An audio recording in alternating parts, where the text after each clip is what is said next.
Suvning narxi oshibdi. Eshitdingizmi? Voy o'lmasam, endi nima qilamiz? Shu kunlarda mana shunday xabarlar va izohlar ko'paydi. Masalaning boshqa tomoni haqida ham hech o'ylab ko'rganmisiz? Statistikaga qarasak, respublika bo'ylab 24 mingdan ortiq, Toshkent viloyati bo'ylab esa 3 mingdan ortiq odam aynan shu suvni deb ro'zg'or tebratadi. Qishloqni-ku aytmay turay. Agar shaharda bir kecha kunduz suv o'chsa, qanday vaziyat yuzaga keladi? Buning qancha noqulaylik tug'dirishini ko'p qavatli xonadonlarda turadiganlardan so'rang. Ular yaxshi bilishadi. Ayrim hududlarda bir ko'p suv 3,5 ming so'mgacha chiqibdi.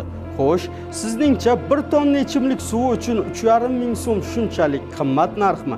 Ichimlik suvidan uncha ko'p farq qilmaydigan bir bakalashka bezgaz suvning narxi qancha hozir? Qishdami, yozdami, yomg'irda yo qordami, balchiqqa botib quvurlarni ta'mirlayotgan suvsozlarga hech ko'zingiz tushganmi? Ana o'sha qahramonlar oylik oladi shu 3,5 ming so'mdan. Yorilib hamma yerga axlati yoyilib ketgan kanalizatsiya quvurini soatlab ta'mirlashni tasavvur qila olasizmi? Bir oyda aynan qancha pul bersa har kuni shu ishni qila olardingiz? O'zbekiston bo'yicha ko'plab shunaqa xodimlar bor. Masjidda ham tahoratxonani tozalaganlar hurmatda bo'lishadi. Bular ham qay bir ma'noda shulardek gap aslida.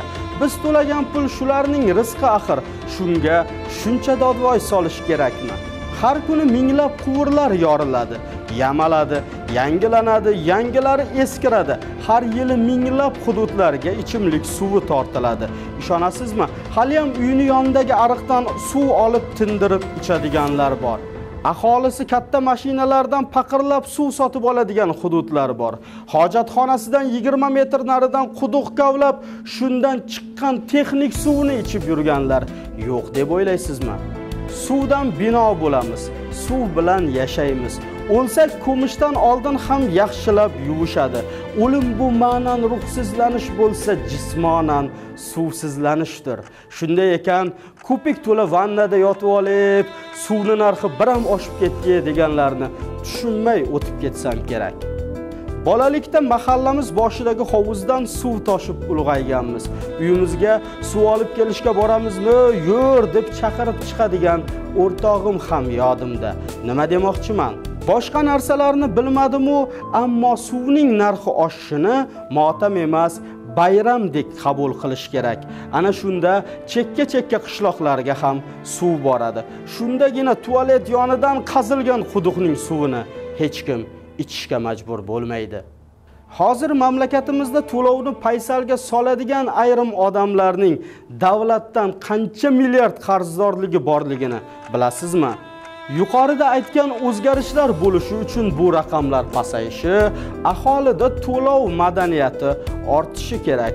Uyingizga inspektorlar qarz so'rab emas, qarzingizni so'rab borishadi. O'z hamkasblarining oyligini, o'lim oldidan hammamiz yuviladigan suvning haqqini so'rab boradi ular. Shunday ekan, ularni jilmayib qarshi oling.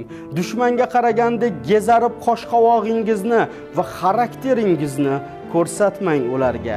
Shu yergacha o'qigan yoki eshitgan bo'lsangiz, o'z fikr mulohazalaringizni izohlarda yozib qoldirishingiz mumkin.